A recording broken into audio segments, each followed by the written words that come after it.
smear campaign. I don't know why, but this is what Ben does.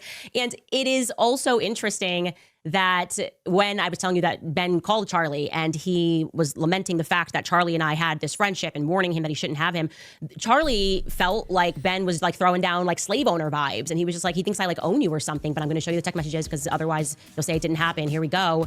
Behind the scenes, Ben Shapiro told Charlie Kirk that Candace Owens is his, quote, slave.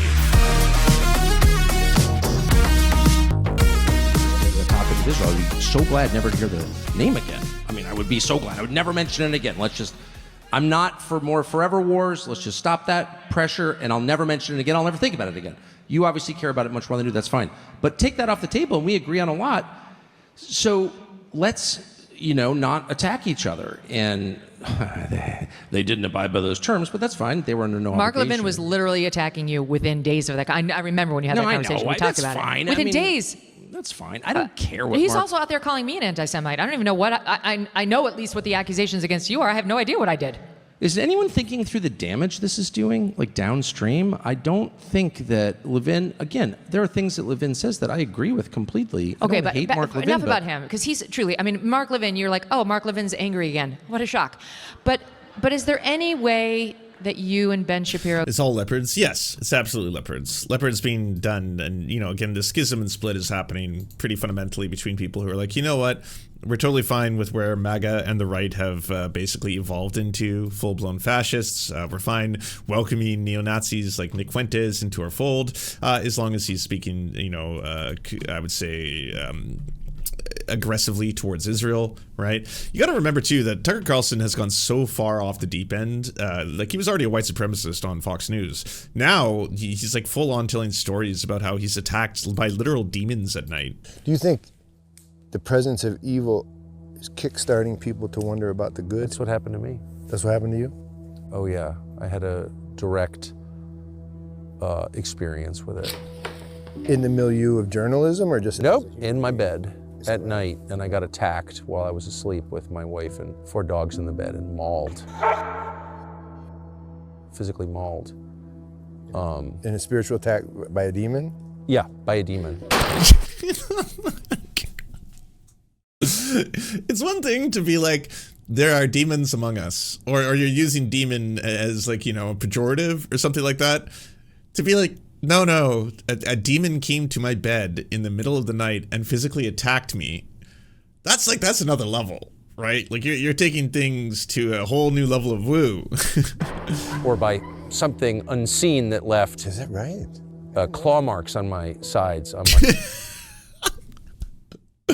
I guess, being a man of science, immediately when you hear a story like this, you're kind of like, well, okay, what are the possibilities? One, that all the laws of physics that we understand to be the properties of how the entire universe operates are called into question and are invalidated by this one singular experience. Or maybe you were snoring or something, you rolled over, and then your wife accidentally scratched you. Or maybe she just does that in your sleep, I don't know. But to then wake up and be like, my God, only demons can explain what's happened to me. It's like, that's wild. And then to feel confident going on someone's show and being like, yeah, so I had an encounter the other day. Oh yeah, with like a friend or something. No, with like, an entity, a demon who came to my room in the middle of the night and clawed at me. A real thing that happened. So it left physical marks. Oh, they're still there. Yeah. Wow. A year and a half ago. Was your wife terrified? I know you were. I wasn't. I was totally confused. I woke up and I couldn't breathe, and I thought I was going to suffocate, and I walked. I'm sorry, did your wife, was this her suggestion? Like, did you wake up and be like, Jesus Christ, there's claw marks on my side? Only a demon could have done that. Definitely only a demon. No one else would have been able to pull something like that off. Honestly, I think this is a sign, a demonic force from the Beelzebub. Like Satan has manifested and clawed at you last night. Around outside, and then I walked in, and my wife and dogs had not woken up, and they're very light sleepers. So that's basically where the right's at. Tucker Carlson is both in bed with demons and Nazis, and that's what he's up to these days. And so obviously, because of all this, Ben Shapiro has been doing a anti-Candace Owens tour. He's really mad at her specifically for a lot of reasons. One of the ones being that she has absolutely surpassed his ass and his entire network. Her single channel now gets more live viewers than like all of those motherfuckers combined. It's fucking nuts. Like I was watching to see her live viewer count the other day. It's in like 150,000. That's for pre-recorded shows, by the way. I know she says she's going live, but like the stuff is all pre-recorded. She's not sitting there answering questions directly with her chat or anything like that. So it's just basically their broadcast that they do every day. But man, has she ever been able to corner the right-wing pundit circuit and pull in lots of other places, right? I've said before, she was really, really adept at doing the whole like being a voice about Justin Baldoni and Blake Lively lawsuit, becoming one of the biggest figures on the internet to talk about that, bringing in a massive new audience of people who don't know anything about Candace Owens but are just there for their juicy celebrity gossip. She brought in tons of people from that, and it's pretty wild that, like, you know, the thousands and thousands of new subs that she got from that kind of stuff, that they immediately would have to go from that to her next broadcast being about how Brigitte Macron has a penis. But I guess they believed her on Justin Baldoni and Blake Lively, so they were willing to learn about the penis. And Tucker then sent a nice text because Ben had called him, and I guess Ben thought there would be more of a follow-up, and there wasn't. So here is Ben complaining about that and then spinning it into the accusation that Tucker Carlson somehow supports Mamdani. I don't know. Take a listen. So I texted him and I said, thanks so much for calling. It means the world. It truly does. Should we do a show together talking about the DSA threat, Democratic Socialist of America threat, and orienting in the same direction? Happy to do whatever it takes to bring everyone back together for the fight that matters. And Tucker then wrote back, thanks, man. I appreciate it. I'm going to spend the next week or two thinking about how to be most effective. The country is clearly on the brink. I reached out repeatedly. After that, nothing happened. And again, I thought it was a good idea at the time. I think I felt differently after I saw what he did with Nick Fuentes, and after he proceeded, in my opinion, to spend the subsequent weeks doing literally nothing to fight the left. I say this with sadness because Tucker used to be, I think, a deeply important part of the conservative push to win. The number of times that Tucker Carlson has mentioned Zohran Mamdani since October 5th on his show is once. And it was in the context of Marjorie Taylor Greene and Tucker Carlson talking about the appeal of Zohran Mamdani. Just by way of contrast, not because I'm a perfect representative here, but because you talked about Zohran Mamdani a lot. A lot of us have. Since October 5th, I did 17 separate shows on Zohran Mamdani, including 4 in the last week before the election. Okay, because when you're orienting against the left, you really should orient against the left. And they were really effective. Well done, Ben Shapiro. Time well wasted. So this just makes no sense. It makes entirely no sense. He's upset because I guess Tucker doesn't want to do a show with him in the future. A lot of stuff goes on in the background that you guys don't understand. So, okay, that's on Tucker. If Tucker doesn't want to collab with Ben, that's on him. Also, it's Tucker's platform. So what it means when you have your own show, which I don't know why the shock's Ben, is you can talk about whatever you want. If Tucker wants to do 6 months and he just wants to cover sports, it's his prerogative, and people can tune in or they can tune out. That's what the free markets mean. The free markets does not mean that the very same people who tried to artificially push Tucker out of the markets, the same people that applauded him being fired, the same people that have called him an anti-Semite, then get to dictate what he speaks about on his show. Like that actually just makes entirely no sense. It's not Tucker's responsibility. Tucker doesn't live in New York City. It's not his responsibility to use his platform to speak about Mamdani 17 times. It's very strange. But to the insinuation that Tucker somehow supported Mamdani and said like nice things about him when he sat down with Marjorie Taylor Greene, here's actually what Tucker said with Marjorie Taylor Greene, and you be the judge of whether you think that. Oh, I don't care. I know they all hate each other.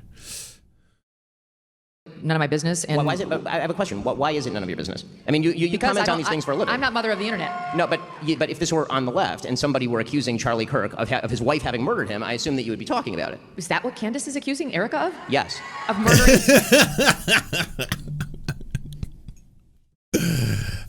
Keep fighting. I love it. I love it. It's becoming such a massive rift. Ben Shapiro's been doing an entire tour where he's going on all these shows, other podcasts and stuff like that to talk about how like Nick Fuentes is evil, Candace Owens is evil. They're spreading all these conspiracy theories. Her own husband? And here's the thing. I am so happy they're all fighting each other for a lot of reasons. One, it's just wonderful to see right on right violence, fash versus fash. We all win. And the other thing is that Candace Owens, she is not someone, she's proven multiple times now that she's not someone who she wants to like be trifled with. Like if you challenge Candace Owens, she's going to come back 50 times as hard and start leaking DMs, start revealing information that no one knew about. Again, all wonderful right on right violence. He's accusing TPUSA insiders and other members of the right wing, including Seth Dillon, of being involved in the murder of Charlie Kirk, yes. it's just, I don't even know how to respond to it because it just never happened. It's so crazy. He's not even anywhere near what's happened. Anybody who's watched this show, I actually was getting flack from my audience for not covering Erica's past or speaking about her parents. I said she gave one of the most consequential speeches, and I have focused my investigation on Turning Point USA and why they're telling certain lies. Seth Dillon, I told the truth that Seth Dillon lied about the Hamptons meeting and that he was pressuring Charlie about the topic of Israel. I never once accused Seth Dillon of murdering Charlie Kirk.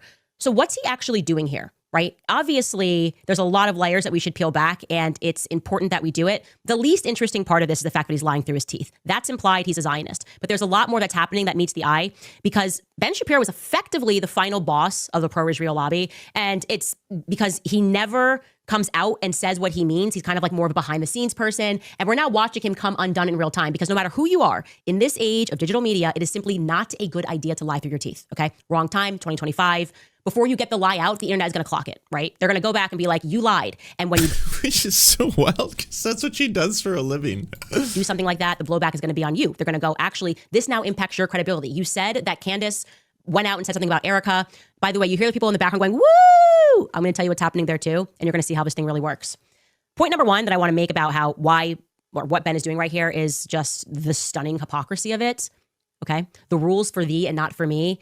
I am getting old. My memory is getting a little fuzzy, but I distinctly remember the week that I was glorious. Just for context, by the way, there was recently an interview that was done with Candace Owens where she was actually asked some questions, like, have to get what I'd consider pushback. When you say you believe that Charlie Kirk was betrayed by someone close to him, what do you mean?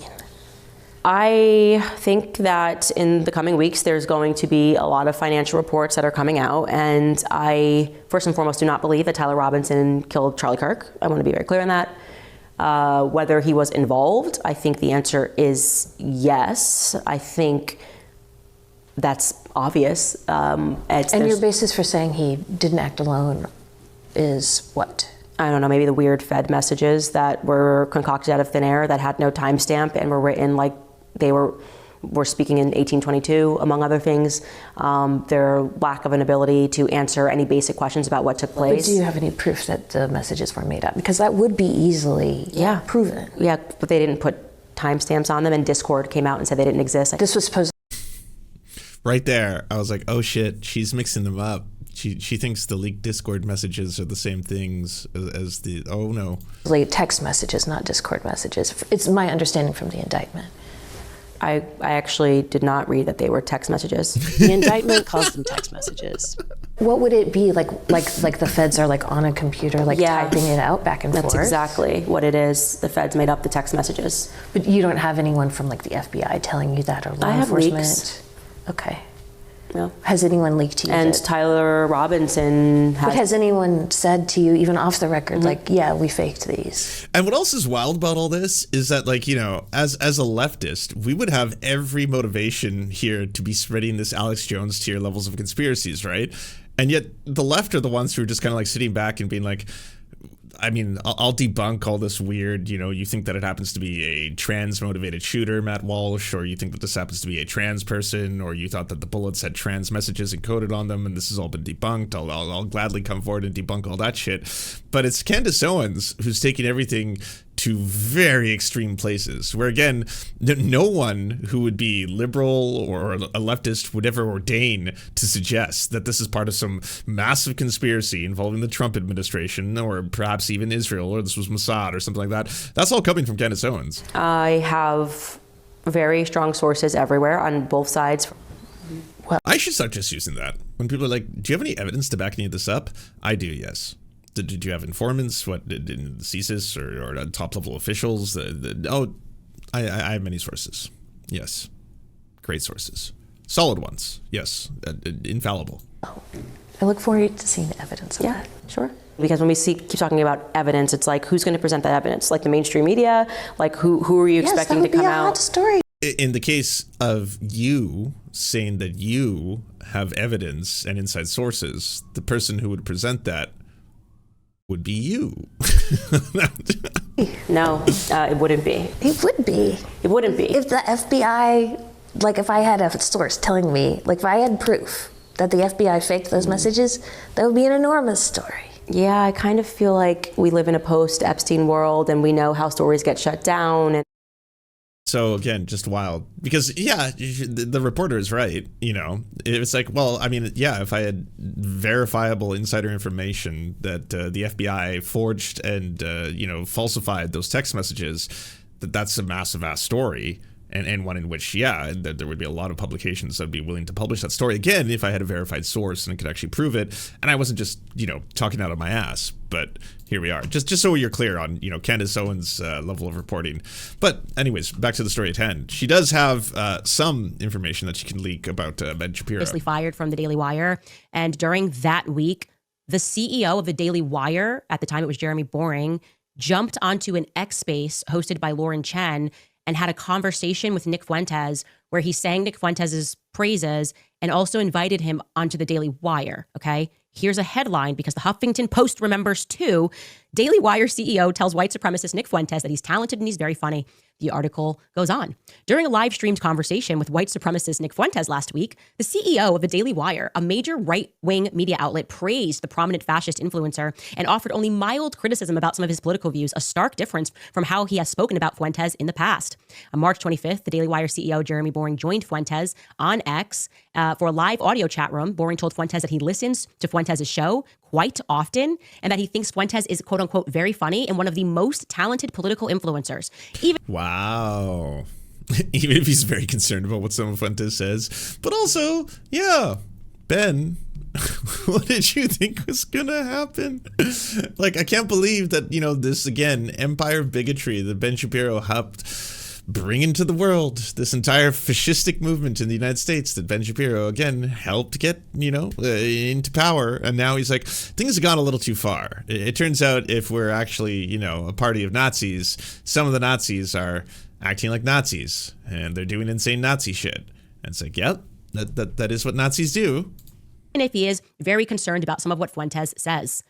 Later in the discussion, Boring said that he'd be thrilled to have Fuentes on one of the Daily Wire's shows to debate the media company's popular pundits, some of whom have millions of viewers. This happened. So I want you just to remember this because I feel like people are not appreciating how hypocritical it is that he's now trying to struggle session Megyn Kelly because, he had Fuentes on the show when the Daily Wire position in 2024 was that their CEO could talk to Nick Fuentes publicly, praise Nick Fuentes publicly, and also invite Nick Fuentes onto the Daily Wire platform. We should actually take a listen to a little bit of that conversation between Jeremy Boring, then CEO of Daily Wire, and Nick Fuentes. Take a listen. People can say, well, I don't like what you say about this and that. I don't like that guys like Shapiro will not say Christ is King, America first. I think they forfeit their ability to lead. I would never listen to somebody that can't say those things because, those things are really the foundation of wisdom, which is the love of God, which, as you say, goes through the Son, as we all know, can only go through Jesus, and oikophilia, which is, your love of your home, your love of your homeland that you reside in, not some other homeland. So I just want to get that across to you. It's kind of a strange circumstance that we're talking, but that's how I feel about it. And I'll say this, Nick, that I listen to your show quite often. I think you're one of the most talented people out there, and I'm very concerned about some of the things that you're saying. I wish. That's coming from Jeremy Boring. Yep, one of the co-founders of the Daily Wire. Wild. I think that you're a very gifted communicator, and so it's hard for me to imagine that you consistently miscommunicate some of these things. And he's not miscommunicating. He's a fucking Nazi. It's like 3/4 of the time he's espousing Nazi shit, and then everyone's like, I am a little bit concerned about some of the things he says. What things specifically? The whole that he fantasizes about teaming up with Hitler to beat up black people on the street. I guess actually, no, we're okay with that one. Yeah, we're fine with that one. It's the fact that he says that he doesn't want to support Israel anymore. Yeah, that's the one. I'm concerned about that. I'll hope that I'm wrong and yield the floor back to all the people who actually came on here to talk to each other.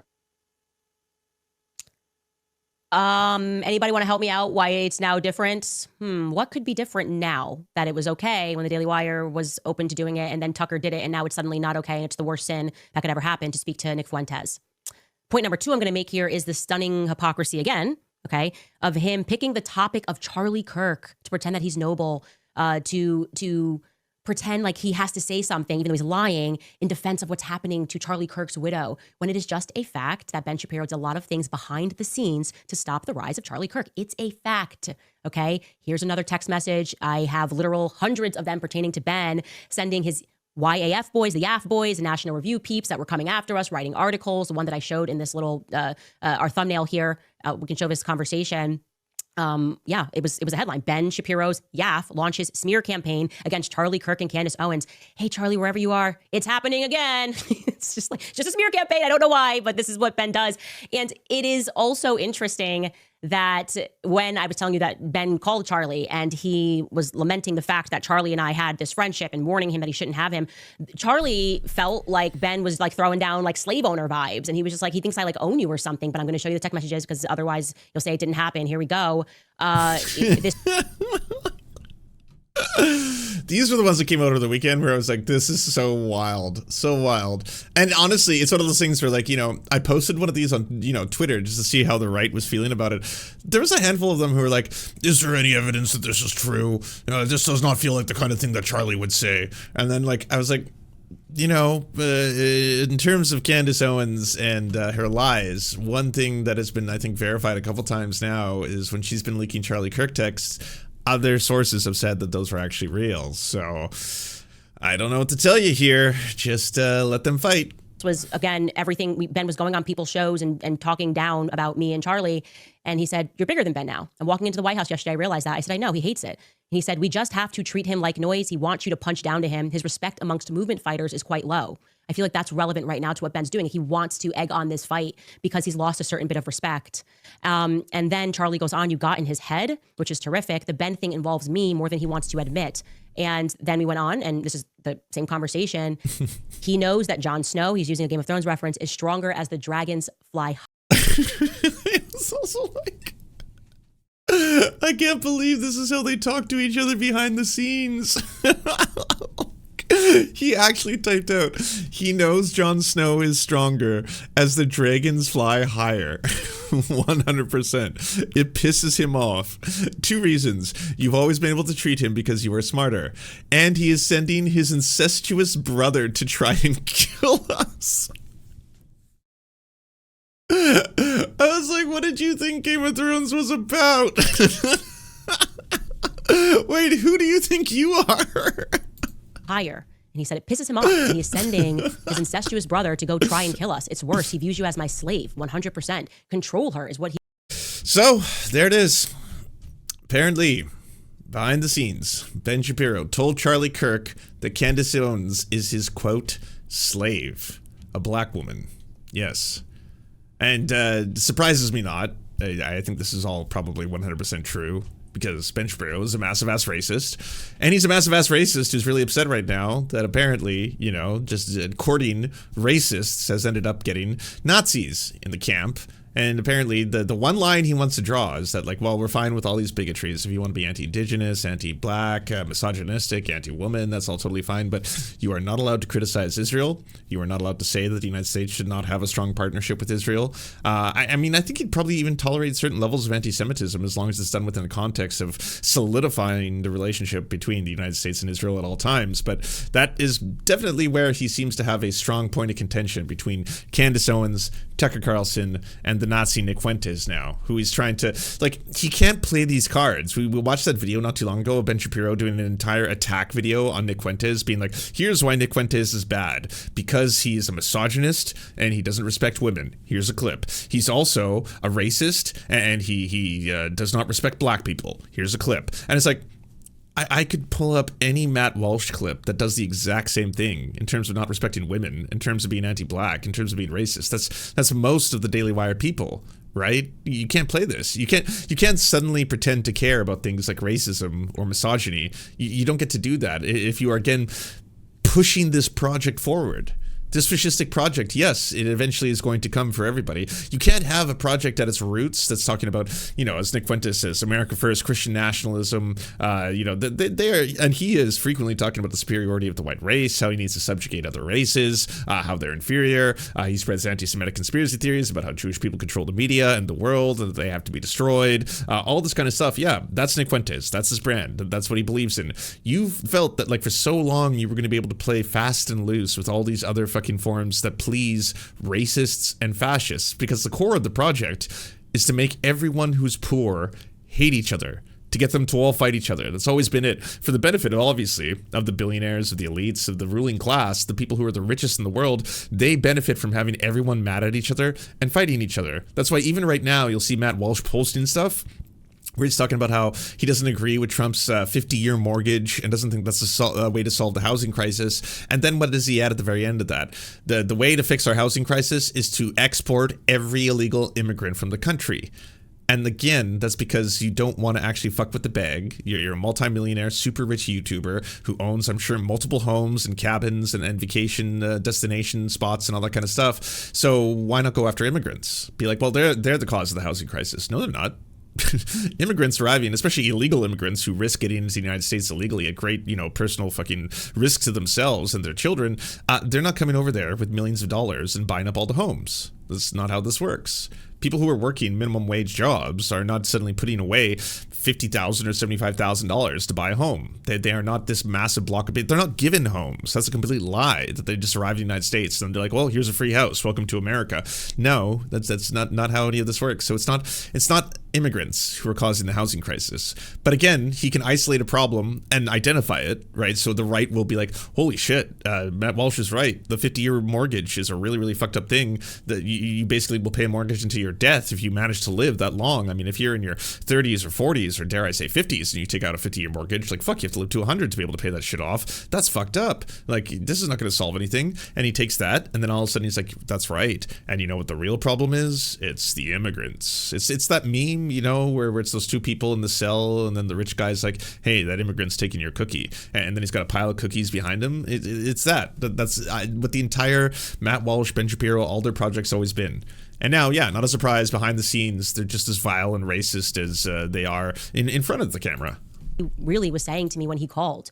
So this has been, and by the way, like I said, I have hundreds of these messages. And so you have to imagine being in my position when you see someone who did everything he could to kind of stop the rise of Charlie Kirk, now trying to struggle session Meghan, who was actually a very good friend to Charlie. Charlie deeply respected her. And towards the end, obviously, she took a very principled position on telling the truth about what he was going through.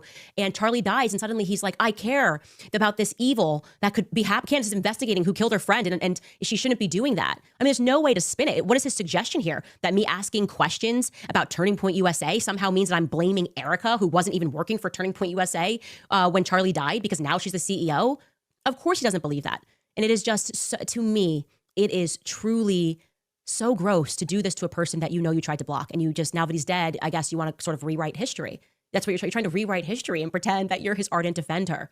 Now, another point that I'd like to make is the stunning hypocrisy again and again when you stop and you consider that he's pressing Meghan and referring to this as an evil, the thing that I never said or did. But this is the same Ben Shapiro that roots the destruction of Gaza on. He supports and congratulated Randy Fine, who has literally tweeted laughing at photos of dead Palestinian babies. But I guess Tucker Carlson speaking to Nick Fuentes is just so much worse than celebrating, and not just celebrating, interviewing a man who is committing an actual genocide, okay? That's not up for debate. That's what they're trying him for. Bibi Netanyahu is committing a genocide, and Ben Shapiro sat down with him last month. And do you guys think he pressed Bibi Netanyahu on the point of a genocide? I don't understand how you could just go out there with your hair on your chest and you're just like, yeah, how dare you not make a comment, Meghan, about Tucker Carlson? How dare you not make a comment? I care now about Charlie Kirk now that he's dead.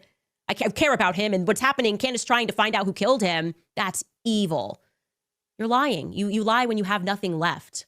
So the question becomes, what is Ben actually doing here? Because it's certainly not principled. I think we can put that to bed. It's actually also risky behavior when it comes to Ben Shapiro. Like, he doesn't usually come out of the gate like that. And I think a couple of things are driving this unforced error. One, I do believe that he is actually scared of Nick Fuentes, okay? I think that fear comes from guilt. Nick's backstory, don't care what you think about him. You already know I don't like Nick Fuentes because of how he treated me. But the backstory is compelling. I learned the backstory listening.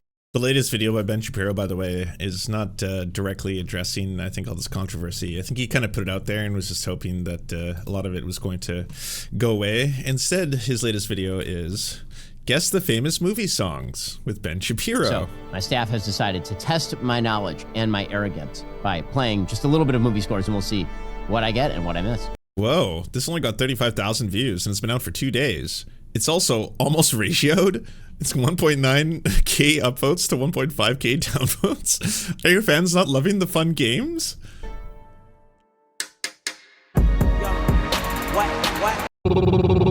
That is one of the most memorable ones. What are you talking about? Don't look at me. Oh, okay. Okay. Nice. Yeah. Awesome. When you hear all of his scores back to back, it's less impressive than when you hear the scores in isolation, because a lot of his scores sound incredibly. Why are you still? He looks so miserable, even though this is his like dream wheelhouse. You know, he's an aspiring filmmaker that never made it, and honestly, they instead had to become a right-wing, pundit and hate monger. And then so like this is one of those opportunities where he gets to shine. It's like, hey Ben, we know you love movies so much, you're going to be able to recognize all these famous movie soundtracks. Absolutely. Okay, so are you having fun? Look at this. Similar, back to back, and also you realize that they are repetitive, and also like there are great moments in Zimmer scores. Next one. Wow, Ben's team had deleted more comments than they're allowed. Currently 1.3K comments have been removed from this video. Foreign operative. The clock is ticking, Ben. America's greater than Israel. I'm so ashamed to have been a fan of this foreign operative. No more APAC. Imagine if the Daily Wire had super chats on every show where the general public could directly interact with Ben. It would be carnage. The people are waking up, Ben. Come on. Clearly the most memorable part of episode 1 is Duel of the Fates. This is the first comment of all of these that has not been like, fuck you, Ben Shapiro. Really bad for your channel. They're just jumping on what should be just a wholesome Guess the Famous Movie Songs with Ben Shapiro segment, right? But yes, absolutely, let them fight. Yeah, I mean, again, best they all be fighting each other. Candace Owens fighting Ben Shapiro, fighting Tucker Carlson, who Ben Shapiro is also fighting Nick Fuentes. Oh, it's fantastic. It's exactly where I want all of their anger and hatred and malice to be directed. Every single video that she does exposing the lies of Ben Shapiro, or like DMs on revealing how fucking racist he really is behind the scenes and stuff like that. It's honestly, it's one less video that she's going to be doing on trans people. And the same thing with Ben. Ben, in his cowardice, had to resort to making a video on his favorite movie soundtracks, and again, that's one less video that he's doing on why he thinks Democrats are all trying to trans your children. To Jeremy Boring, the former CEO of Daily Wire, sit down with Nick. So right after I'd been fired, and I didn't know what Ben and Jeremy admitted that they did to him. And no, Matt hasn't left because, I mean, one sign that has come out of all this, like, they've made fun of him to his face, by the way. They did an entire segment on Nick Fuentes that they all had to attend. It was one of those, like, the 4 panels of the 4 main, Daily Wire hosts, including Michael Knowles. They started making fun of Matt Walsh and his religion at some point. I forget who the host was, but he was saying how, having a Catholic on the staff is basically like having, the Catholic Church here, but it's, not gay or something like that. And Matt Walsh does not laugh. He just has a dead face, the whole time, just I think he says afterwards, yeah, for the record, I didn't approve of that joke, and you're just yeah, so he's fine. I mean, being put into the proverbial cuck chair of the Daily Wire temporarily, because he doesn't have, I think, in any way the ambition that Candace Owens does. Don't get me wrong. She's a monstrous bigot, homophobic monster, just says and spews the most vile, horrifying conspiracy theories and racist, transphobic, you name it. That's all Candace Owens. But when she left the Daily Wire, she clearly had an agenda to surpass them in every way, shape, and form, and succeeded at it. She has a much more powerful empire now on her own, which is what she always wanted. She gets to control the show. She gets to do whatever she wants. She doesn't have to worry about if she is criticizing people that Ben Shapiro doesn't want to have criticized, that kind of stuff. That's not Matt Matt Walsh. Matt Walsh is more than happy to have the cozy Daily Wire paycheck to be receiving on a regular basis so that he can make that weird IKEA set of him being some kind of a woodsman or something like that. You can just tell that he doesn't want to have to manage this all on his own and have to, start from scratch, or not even from scratch because he's got a brand, right? But basically go out and go rogue. He's completely fine working there and working for the Daily Wire. So I think if you artificially push somebody out of the market, and Ben has never come out and denied anything that Nick Fuentes has said. Also, Jeremy Borrington denied it in a conversation with him. So we have to assume the story is true. And given what I know about what happens now, I think, and what Charlie was going through, I think we can all realize that Nick was an 18-year-old kid, like he told Tucker, and now the whole world knows this story. He started asking questions about Israel, and he got artificially pushed out of the market when he had his whole life ahead of him, okay? And now, when they did this because they wanted to rid themselves of Nick Fuentes, who then became angry about it and definitively has said very offensive things on the internet, but also he was 18, 19 years old. Now you see him on Tucker Carlson. You don't like Tucker Carlson. And I think it makes... He's been saying offensive things as of this sentence. He hasn't stopped. Nick Fuentes hasn't done a rebrand. What are we doing here? You can go on to Media Matters right now. You'll find 10 extremely racist shit that Nick Fuentes has said in the past couple of days alone. He's the same person he always was. Again, what are we doing here? Makes him uncomfortable. I think we're in Harry Potter, right? And Lord Voldemort thought he killed the baby, and the baby may be lit. I don't even know who the Dark Lord is in this story, but I do know. I don't even know who he must not be named is in the story, but I do know that with Ben and Nick Fuentes, it's kind of a neither can live while the other survives, and Nick Fuentes seems to have survived, okay? Has any right-winger actually finished a single one of the books they reference? I always hear this shit, whether it's Elon Musk talking about the Lord of the Rings being just a humble story of how the hobbits are protected by hard men like wizards and knights that prevent the Shire from being overrun by orcs. I'm like, wait, what the fuck? That's not what the story is about. What are you doing? You know what? I'm not throwing my hat in the ring here. I'm not going to defend the Harry Potter lore. You're on your own, You're on your own there, JK. All right, enjoy. Advertisers, without sponsors, without connections, with the entire media writing things about him, being put on the ADL's list, he has proven to be quite resilient. And it is in large part due to how hard they fight him that people become curious. It's we're watching kids be bombed. How many people have lost their lives in Gaza? And you're telling me the greatest evil is Nick Fuentes? I'm sorry. I think I can survive Nick Fuentes insulting me. I don't feel the need to wheel and deal behind the scenes or, tell Tucker not to host. I just don't care. It's just really not my business. I'm like Megan. I just don't care. Okay, if somebody wants to be a fan, they can be a fan of Nick Fuentes. And I sense an insecurity here in the fact that 10 years on from when Ben had this thing that happened to Nick Fuentes that he tells a story about, now Nick Fuentes is still here and Ben's influence is waning. It just factually is, okay? Another thing that's happening here, and this is on the point of Megyn Kelly and going back to the woo, making it sound like Ben's got a popular position about me. I sense that the pro-Israel lobby is on the brink of collapse. They are desperate for allies, right? And they're so desperate for allies that they're forcing them away. That's what they're doing to Megyn Kelly, right? I wish that was true. Unfortunately, it seems like AIPAC is still very, very strong and is continuing to, influence politics in the United States. But it is interesting that there's now a schism. There seems to be a very large percentage of both people on the left and the right who are completely tired of supporting Israel anymore. And that schism on the right, unfortunately, is coming from mostly a lot of people who also happen to be neo-Nazis. They're people who have still bought into the idea that, it's anti-Semitic to criticize what Israel does. But Nick Fuentes actually hates Jewish people and is racist towards Jewish people and has talked about exterminating Jewish people. So like a Nazi, that's where his beliefs stand. And he's also bought into the liberal framing that, Israel is, a Jewish state, a Jewish nation state. So that's one of the reasons why he attacks them specifically, not because he actually cares about the plight of Palestinians. He couldn't give two fucks about it. It's all lies.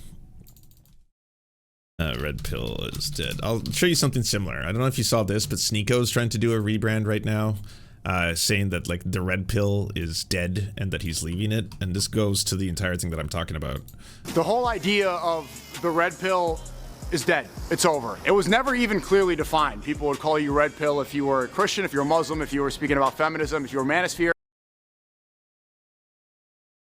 Oh, Musk, you made such a good app. Look how reliable Twitter is these days. The whole idea of the Red Pill is dead. It's over. It was never even clearly defined. People would call you red pill if you were a Christian, if you were a Muslim, if you were speaking about feminism, if you were a manosphere, if you were an atheist in Miami with a sleeve tattoo and botted 500K followers. The red pill became this vague idea loosely attached to anybody speaking about conspiracy theories and masculinity. It became this niche idea that anybody could latch onto for a hint of clout, very quickly turned into a cesspool of some of the biggest leeches, weirdos, and dorks on the internet. So is that you admitting that you did the entire thing for clout? Because he was a big figure in the red pill movement. If you don't know, yeah, surprise to no one, misogyny is not dead, unfortunately. I would love it to be, but yeah, sexism is still very alive and well. And the whole red pill movement, well, if they want to rebrand themselves or they want to change their name, or Sneeko at this point, you might have not known this, but Sneeko is starting to try and associate himself like with Zoran Mamdani, because Sneeko is very, very anti-Israel, and then he thought that Zoran was a candidate who would both represent him, you know, being someone who is a Muslim and someone who's spoken out against Israel. And obviously the Zoran Mamdani campaign wanted absolutely nothing to do with this vile piece of shit, because they're like, yeah, no, you know, you can't just do that thing where you're just like, oh, guess what, everybody, I reject the red pill now, because the red pill's dead, because it was nothing but a bunch of grifters, and they unfortunately tried to grift off me, and now I've realized the error of my ways. People who preach about being a real man and stand on absolutely nothing except for their fake Instagram following. I used to hold a lot of resentment because I helped a lot of these people who were poor, people who needed defending, people who needed a platform. I was there because I saw a lot of truth in it. At the time, the woke feminism craziness went so far, the red pill was the autocorrection to bring it back into the middle. But the resentment... Dude, what the fuck are you talking about? It was a bunch of grifters. It was people online who knew that they could profit off insecurities and problems that men actually face. And it's really sad because all of them tried to turn men into basically women-hating machines. That was their solution to all of it. Because there are a lot of things that they address that obviously people online, if they're guys, are going to be looking up, right? I have trouble meeting women. I have trouble making friends. I'm very insecure. I'm having trouble succeeding under capitalism. Everything about my gender is directly associated with my ability to be a breadwinner and to earn and protect and provide for my family. What do? Let's go online. Who's available? Jordan Peterson, Andrew fucking Tate, Sneeko. They're all selling me on this idea that it's actually this woke feminism that has destroyed the very idea of manhood. It's women that are taking everything away from us, and we've got the whole thing upside down. So we now need to spend tons of fucking cash to join their courses. Like Sneeko sells an entire course like Andrew Tate does, where you have to pay a ton of fucking money to learn how to be a real man and how to be successful. The thing with Andrew Tate, you spend thousands of dollars, you join Tate University and all this other shit, and they basically just teach you cryptocurrency scams, get really rich off you, because if there are thousands of kids who are doing this and suddenly paying them lots and lots of money, yeah, the only person who really wins is Andrew Tate. And what does he teach all of them? In turn, to basically hate women and to blame women for all their problems. You couldn't imagine a more cowardly fucking philosophy, and you're basically just taking advantage of a very real problem. There's a lot of men who are depressed. There's a lot of men who have anxiety. There's a lot of men who are committing suicide. There's a lot of men who are not able to enter the workforce. There's a lot of men who are poor. There's a lot of men who are struggling getting into university and then staying in university. They're dropping out at much higher rates than women. Women are starting to surpass them in a lot of categories, especially academically, and that in turn will have them replacing them in the workforce. You're going to see more women doctors. You're going to see more women lawyers, and eventually you're going to see more women CEO. And this like crisis of masculinity that's happening at the same time, the solution is just being sold to them as in, you need to take back what it means to be a man and to be masculine. We must be men again, and we must hate. And that shit is turning them into the most vile, horrible people. It's so sad that all of these grifters profited off that. And now that, you know, Sneeko is trying to, I guess, pivot and suddenly choose a different pathway and realize that a lot of the people that he got in bed with, they hate everybody. Like, he was doing shows with Nick Fuentes. Nick Fuentes is very, very racist towards black people. Nick Fuentes does not like Muslims. He does not like Jewish people. Nick Fuentes, like, just because Sneeko also is anti-Semitic and also spreads anti-Semitic conspiracy theories and is also anti-LGBTQ+, and so there are some alliances made there. It's not as if the people who actually hate all those groups just stop at any one group. That the people who hate, they hate broadly. They're very insecure. They're going to hate all types of people. This is why when people tell you about this entire, like, we're not free until we all are, that applies to all categories. This is the problem that Ben Shapiro's having as well right now. It was completely fine pushing bigotry, making people angry, and spreading hate as long as it was towards the gays. as long as it was towards trans people. Yeah, hate them. Yeah, black people too, indigenous people, hate those categories. But stop if we get to Jewish people, all right? Or model minorities, all right? We don't want to enter a situation where we have people like, Dinesh D'Souza and Vivek suddenly talking about how there's a big problem with identity politics on the right. We can totally accept that, for hardworking people from other countries, whether they come from, India or Pakistan, if they arrive and they're really skilled and they're a skilled labor force and they make good money and that they, do the capitalist dream, then those are part of the good model minority category. So we have to have a bit of a tent. We have to open our tent up, and it's like the racists that you have now gotten in bed with, they hate all of that. They're not okay with skilled coders coming over here from India. They're not okay with people with brown skin. They're not okay with just white gays. They hate all gays. Like, this is not a thing where they're suddenly just going to be like, oh, okay, well, I'm willing to put all my hatred aside to allow, again, the larger project to take place here. It starts when so many of those people that I helped defended all this stuff, they ended up snaking me more than any of the liberals. The people that I'm supposed to be up against ideologically have ended up showing some graciousness, have admitted that they were wrong. While the red pill influencers, they turned on me for a hint of clout, because it's not really about masculinity. It's not really about teaching people. I'm not even in the way, man. Leave it in. Because it's not really about masculinity and saying what's right. Most of it is insecurity projected into the camera and a mic. Ultimately, you're doing the Garfield meme. Like, you're literally looking into a camera right now doing that shit. That was you. That was your whole brand. That was the Sneeko show. Every single day. And again, by the way, to people being like, oh, well, this is good news, right? He's changing. No, you have but to look up a couple other Sneeko clips. You'll see the guy still just spewing the anti-Semitism, spewing the fucking... He associates the anti-Semitic conspiracy theories with his anti-LGBTQ plus stuff, where he talks about how, like, Dr. Magnus Hirschfeld, because he was Jewish, was trying to spread trans and gay indoctrination into people in order to manipulate them. And that's why things like pornography and also homosexuality are actually Jewish conspiracies. Like, he's that level of, like, we're talking fucking, Elders of Zion style stuff. So, like, no, he's not changing any of that. But he is now saying that, like, maybe the red pill movement was shitty and maybe they were a bunch of grifters. So there's that, right? Biggest mistake being part of the... It's all fun and games until the hate gets directed at you. Yeah. That's it. Like, have you seen those live streams where Sneeko's sitting there? I don't know if he'd been interacting with, like, the Nick Fuentes America First movement or something, but he's just like, he's looking all sad, and he's like, I sometimes think that, like, they don't respect me and they hate me just because I'm not white. And I'm like, that's probably a part of it. Yeah. I mean, you are dealing with Nazis and Christian nationalists, and that's kind of part of the package.